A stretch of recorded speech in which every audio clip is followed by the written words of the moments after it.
माता की भारत माता की ఈరోజు ఎంతో సంతోషించదగ్గ రోజు. ఎందుకంటే ఈ ర్యాలీలో పాల్గొన్న ప్రతి ఒక్కరికి కూడా చిన్నారులకు నా ఆశీస్సులు, పెద్దలందరికీ నా వందనాలు. ఈరోజు జరగబోతున్నటువంటి హర్ ఘర్ తిరంగా కార్యక్రమం గౌరవనీయులు మాన్యశ్రీ ప్రధానమంత్రి వర్యులు నరేంద్ర మోడీ గారు దీనికి లాస్ట్ ఇయర్ త్రికరణ శుద్ధిగా కార్యక్రమాన్ని అమలు చేసినారు. అదేవిధంగా మనం కూడా ప్రథమ సంవత్సరంలో అద్భుతంగా జరిగింది. అది ఎక్కడ నీరు గారిపోకుండా జాతీయ సమైక్యతను ప్రతి పౌరుని యందు, ప్రతి హృదయ ఫలకం మీద మళ్ళీ చెక్కాలనే ఉద్దేశంతో, ప్రతి పౌరుని ఉత్తేజపరిచే ఉద్దేశంతో ఈ భారత జాతి ఒకరే కాదు, మేమందరం భారతీయ పౌరులం, మేమందరం సమైక్యతగా ఉంటాం అని నొక్కి ఒక్కని చెప్పాల్సిన సమయం ఆసన్నమైంది ప్రతి ఒక్కరి పౌరులకు కూడా. అదే ఉద్దేశాన్ని మాన్యశ్రీ ప్రధానమంత్రి మోడీ గారు ఈరోజు ప్రతి ఇంటిపైన జాతీయ జెండా ఖచ్చితంగా ఎగరాలి. ఎందుకంటే రేపటి దినము మనకు 1947 ఆగస్టు 14వ తారీఖున అర్ధరాత్రి అంటే 15వ తారీఖు మనకు స్వాతంత్రం లభించింది. ఈ స్వాతంత్రం పూర్వం మనకు 200 సంవత్సరాల కాలంలో బ్రిటిష్ పాలకులు మన జాతి సంపదను కొల్లగట్టడమే కాకుండా, మహోన్నతమైన నాయకులను వాళ్ళ తూటాలకు బలి ఇవ్వడమే కాకుండా, ఇది జాతి సంపదను కొల్లగొట్టడమే కాకుండా ఎంతోమంది అతివుల మానభంగాలను కూడా హరించడం జరిగింది. ఆ రోజుల్లో జుట్టుకు పన్ను, కదిలితే పన్ను, నీటి మీద పన్ను, ప్రతి దాంట్లో పన్నులు వేస్తూ మనల్ని బానిస శృంఖాలలోంచి విముక్తి కలిగించిన రోజు ఆగస్టు 1947 10వ తారీఖు. ఇది మనం అందరం గుర్తుపెట్టుకోవాలి.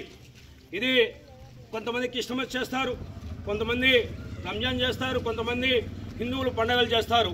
అన్ని జాతులు, అన్ని మతాలు అందరూ చేసే ఏకైక పండుగ ఏదైనా ఉందంటే అది భారతదేశం యొక్క స్వాతంత్ర దినోత్సవం. ఇది కులాలకు, మతాలకు, సామాజిక పరంగా అందరికీ అనుకూలమైన వాతావరణం చేసేటువంటి పండుగ ఏదైనా ఈ భారత జాతిలో ఉందంటే అది స్వాతంత్ర దినోత్సవం అనేది ప్రతి ఒక్కరు గుర్తెరగాలి.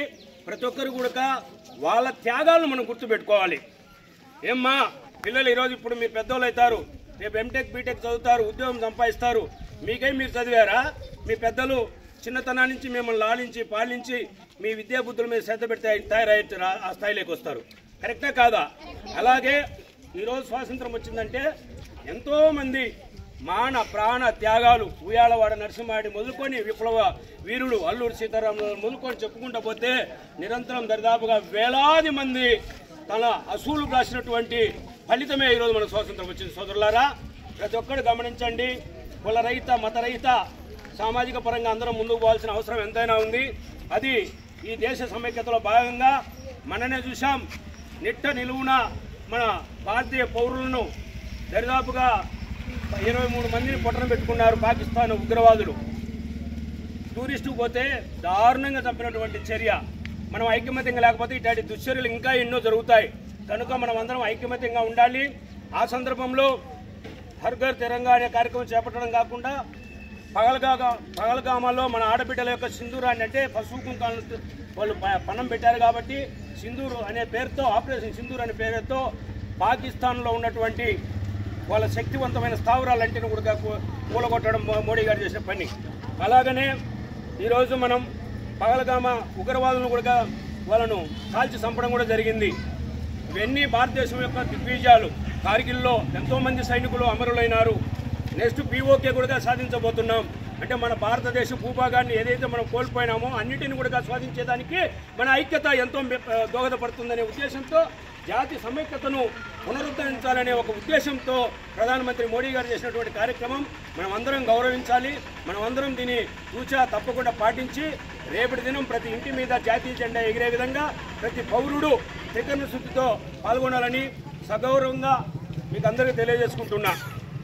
ముఖ్యంగా ఈరోజు ఈ కార్యక్రమానికి మనకు సబ్ ఇన్స్పెక్టర్ వెంకట సురేష్ గారు వచ్చారు.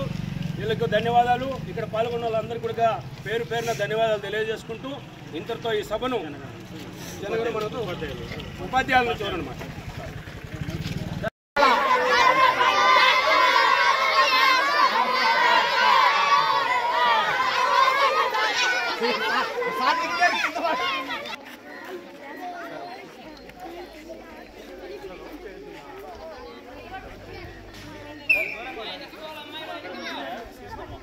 అందరికీ